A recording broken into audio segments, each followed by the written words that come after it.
one of the biggest surprises to me was the departure of Eyabi Okie. I thought, I don't know if you know something, turned behind closed doors, but that was one of the guys where he was a late acquisition last year. Obviously, a highly touted kid coming out of high school, but changed a couple of different programs for various reasons. But he Mhm. got here late, and he was, getting more playing time as the season went on, and he was making an impact. I mean, his talent was apparent. It flashed on more than one occasion, and I thought that he was essentially penciled in as one of the starting bad pass rushers, and to be able to do that on a two-time Big Ten champion team and the chance to potentially win a national title, for him to hit the transfer portal and end up where at Charlotte, I think it is. I think you're Like right. it was pretty shocking. I mean, what did you was that the biggest shock of this offseason in terms of players? Well, he was a Biff guy. I think partly. I think Biff helped bring him in, so I kind of get it from that perspective. Okay. But again, that's the downside to a systematic approach is you're going to have people transferring because people want to play, especially in today's football. So it even happens at Alabama. It happens at pretty much every school. Right. Georgia.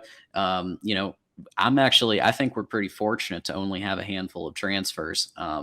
Really, Andrell Anthony, you totally get that one because Yeah. for some reason he It just, didn't work. other than that one game last year, he just wasn't able to break out and have that performance. And I think at Oklahoma, I think he has a real opportunity to, in a new environment, Oh, that's to gonna hurt. I think he's got an opportunity to at least help improve their win total a little bit.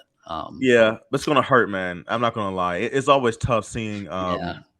some of your talented guys once they leave go on and do some really good things with other programs. And Andrew, like he had that when he was I can't even say he was a flash in the pan, like that. It was literally one game.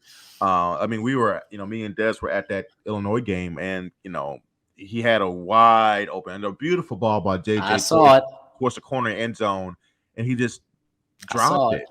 it. So even the few opportunities he did get, it was like, oh, like he just couldn't quite Yeah. It figure was it out. so close.